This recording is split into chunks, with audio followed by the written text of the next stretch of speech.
이명박 전 대통령에 대해서 1심 선고가 내일로 다가왔습니다. 이 전 대통령 측에서는 출석하지 않겠다라고 얘기를 하고 있고 법원에서는요. 강제 인치도 가능하다라는 입장을 내놓고 있는데 쟁점은 무엇이고 MB 이명박 전 대통령과 다스의 관계가 가장 중요한데 이 관계가 어떻게 결론이 날지를 저희 패널분들께 여쭤보도록 하고 판넬부터 좀 한번 보도록 하겠습니다. 사실 이번 선거에 가장 중요한 거는 다스의 실소유주가 누구냐입니다. 검찰에서는 이명박 전 대통령으로 보고 있고 이명박 전 대통령은 내가 아니다라고 하는 공방을 벌써 몇 년간이나 해오고 있습니다.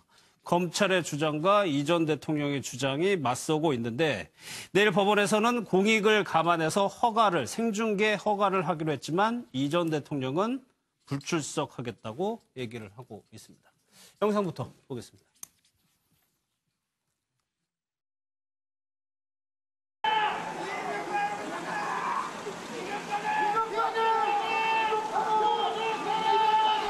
내 자신도 어쩌면 국격이라든가 국익이라는 측면에서 많은 생각을 하게 됩니다. 이제 갈등 분열을 뛰어넘어가지고 국민이 편안한 마음으로 좀 앞으로 나아갈 수 있는 그런 국민들이 다스는 누구 거냐 이렇게 묻고 있습니다. 이 부분에 한 말씀 부탁드립니다. 그런 나인데 물을 일은 아닌 것 같습니다. 예. 설립 초기부터 2006년 6월까지 비상근 감사로 일하면서 단 한 푼의 급여도 받은 사실이 없다고 합니다.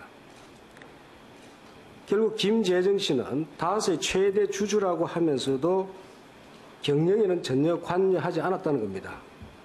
또 주주로서 제대로 대접을 받은 것 같지도 않습니다. 이러한 현실에 비춰볼 때 다스의 실제 주주가 김재정 씨가 아니라고 하는 그런 의심을 지울 수가 없습니다. 제가 만약 그 회사가 저 회사 같으면 두 분이 악착스럽게 월급도 받아가고 모두 빼갔을 겁니다. 자기 회사니까 그냥 배당도 안 받고 회사를 키울 욕심을 가지고 했지. 김재정 사장은 거기에 주주지만은 자기 회사를 또 경영을 했는데 92년도 그 회사를 없애면서 93년도부터 그때부터는 이제 아마 이 회사에서 월급을 받았다고 합니다. 증인 신문을 건너뛰셨잖아요. 이 부분에 대해서는 했으면은 조금 더 수월하지 않았을까 뭐 이런 생각 따로 안 하시는지. 변호인 입장에서는 검찰 예를 들어가지고 김백준을 불러서 현재의 건강 상태를 저희들이 체크를 할 수 있거나 김주성이나 이런 이팔성을 불러서 질문을 할 수 있었으면 좋았을 것이라고 생각은 합니다. 그런데 처음부터 대통령께서 대통령한테 불리한 진술을 한 사람들이 대개 주변 사람들이고 그러한 사람들이 대통령에게 불리한 진술을 할 수밖에 없었던 어떠한 사정이 있었을 것이다. 그러한 사람들을 불러내서 진술을 번복시키려고 하거나 다투고 나는 것은 전직 대통령으로서의 품격에 맞지도 않고 국민들한테 그런 것을 보여드리는 것 자체가 국민들의 마음을 아프게 하는 것이다. 이렇게 판단을 하셔서 전부 증거를 동의를 하고 증인을 불러내지 말자 이렇게 말씀을 하신 거고요.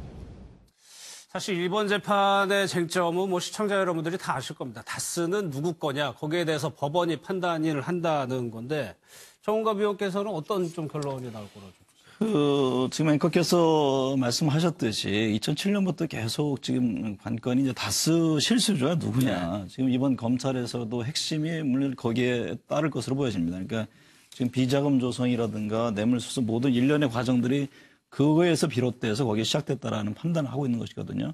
근데 어쨌든 지금까지 진행되고 검찰이 주장하는 거 보면은 상당히 그쪽 방향으로 나름대로 뭔가 물증 같은 거를 제시할 개연성이 있지 않나 이렇게 추측을 해봅니다. 예. 물론 이제 이명박 전 대통령 측에서는 무슨 얘기냐, 그게 전혀 우리가 관계없다라는 입장을 지속적으로 좀 펴고 있고 이건 일종의 정치적 재판이라는 그런 입장을 현재하고 있는 것이죠. 그래서 내일 어쨌든 TV 생중계가 됩니다만은 출석을 하지 않겠다. 또 그런 입장까지 내놓고 있기 때문에 좀 상황을 봐야 될 것 같습니다. 예. 고용신 교수께서는 어떻게 잘 아시는 대로 특활비 논란이라든가 이팔성 씨로부터 받은 이런 뇌물 이런 논란이 있지만 앞서 얘기한 대로 핵심은 다스 실소유주가 누구냐 이거 아니겠습니까? 저는 그동안 검찰이 제시했던 여러 가지 증거 또 뭐 물증, 또 네. 증언 이런 것들을 종합해 볼 때 재판부가 다스는 MB 것 라고 결론을 또 내릴 것이다. 최종적으로 결론을 내리지 않겠나 그렇게 예상을 하고 있습니다. 뭐 MB 쪽에서는 외관상 뭐 형인 이상은 씨의 그런 그 소유주로는 돼 있고 예. 본인의 지분은 뭐 적으니까 그렇지만 실질적으로 실소유주가 누구냐 이런 부분을 재판부는 따지지 않겠습니까?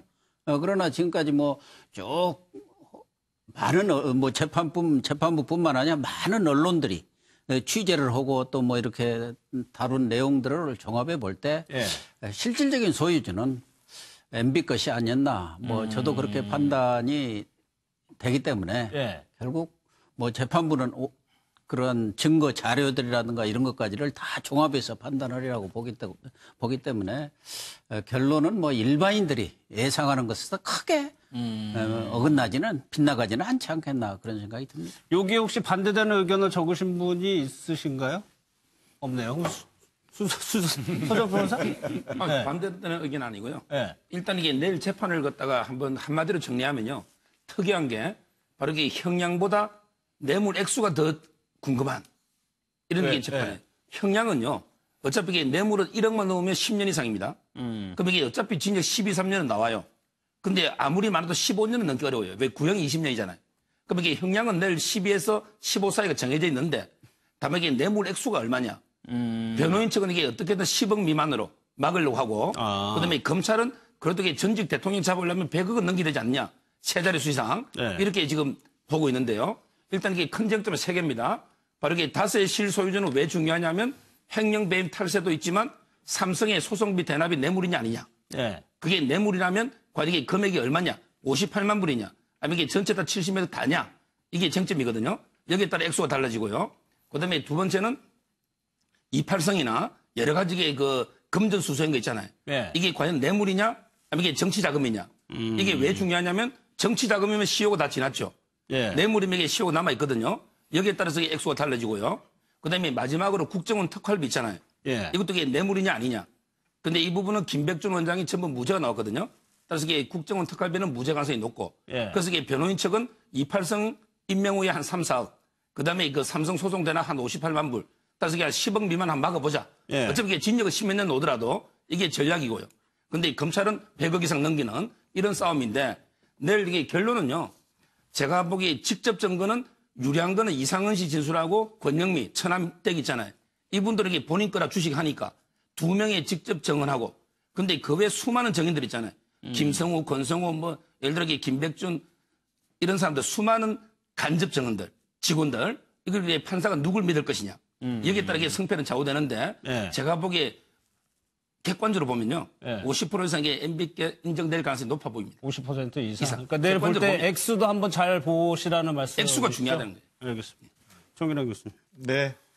기본적으로 저는 검찰이 그 징역 20년을 구형하면서 구형 당시 했던 말이 뭐냐면요. 다스 실소유주 문제와 관련해서 국민을 속여서 대통령에 취임했다. 예. 지금 이렇게 구형 때 얘기를 했거든요. 근데 이 마지막까지 또다시 이명박 전 대통령은 국민을 속일 수 있다라는 지금 뻔뻔한 태도로 저는 일관하고 있다고 생각하는 겁니다.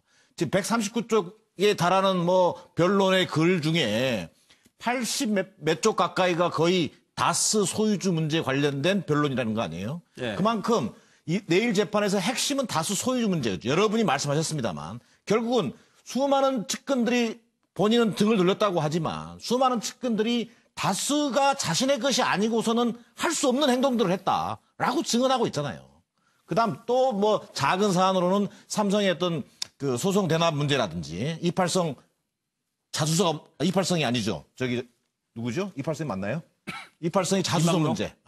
이팔성이 아니고 저기 이학수의 자수서 문제가 또 작은 쟁점이 되겠죠. 더 나아가서 우리금융주주회장 회장을 했던 뭐 또 이팔성, 예. 이망록 같은 경우가 뇌물수수를 입증하는데 하나의 쟁점들은 되겠지만 역시 다시 돌아가면 이명박 전 대통령은 뭐 국격 운운하면서 어찌 보면 국격을 가장 망가뜨리고 훼손한 사람이 본인이에요. 근데 그 국격을 운운하면서 또다시 재판장에 출석하지 않겠다는 거 아니겠습니까? 예.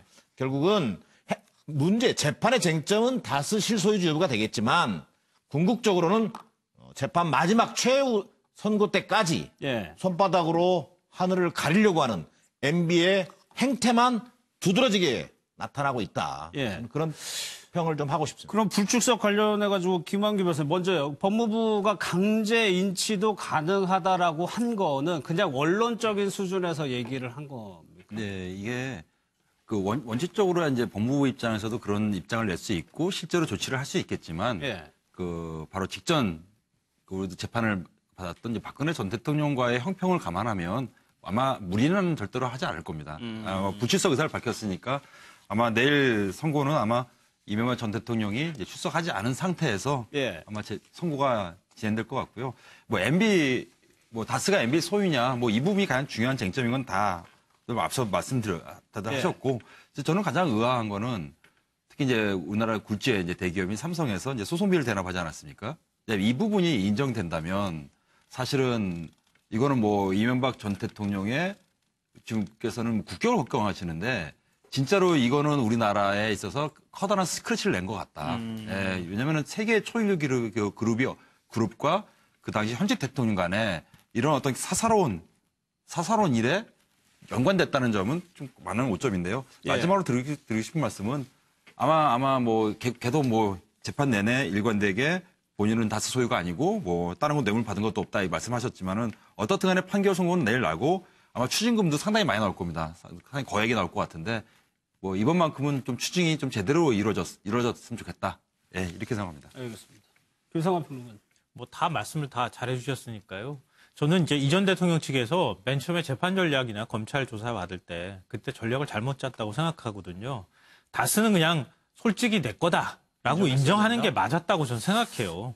다소 본인과 관련돼 있는 도덕성의 문제, 국민적 비난이 쏟아질 수 있었다 하더라도 그 부분을 인정했으면 그 이후의 것들을 오히려 풀기가 쉬웠을 텐데 다스부터 아예 내 것이 아니다 이렇게 해버리니까 예. 그러니까 오히려 더 많은 공분을 사고 있는 거 아닌가 싶고요. 이 다스가 이전 대통령 게 아니라고 지금 주장하고 있지만 그냥 제가 증거 하나 딱 그 얘기하고 싶은 게 형 이상훈 회장 거라고 그러잖아요. 이상훈 회장 아들 그 이동영 그 부사장이 있잖아요. 예. 아버지가 그대로 아버지 거면 그냥 자기가 물려받을 수도 있는 회사예요. 그런데 내가 횡령금을 이전 대통령, 당시 대통령 취임하고 난 다음인데요. 횡령 120억 해서 이렇게 했다 그랬더니 이명박 대통령이 잘했다, 칭찬해줬다는 거 아닙니까? 예. 내 회사 돈을 빼다가 이전 대통령이 쓸 수 있도록 해줬는데 아니 작은아버지가 칭찬을 해주는 돈을 가지고 가가지고 칭찬받기 위해서 얘기하는 사람이 어디 있습니까? 세상에. 자기 회사 건데. 이게 상식적으로 말이 안 되는 거예요. 그러니까 이런 그 차고 넘치는 사실은 증거들을 이전 대통령이 다 무시해버리면 결국에 나중에 가서 아마 제가 볼 땐 사면을 지금 생각하고 있는 거 아닌가 싶은데 그때 가서 사면 받긴 점점점 더 어려워지는 거 아니겠습니까? 예. 애초부터 전략을 잘못 짠 재판이었다고 저는 생각합니다. 알겠습니다. 검찰은 20년을 구형을 했고요. 선고는 내일 이루어집니다. 다음 주제로 넘어가겠습니다.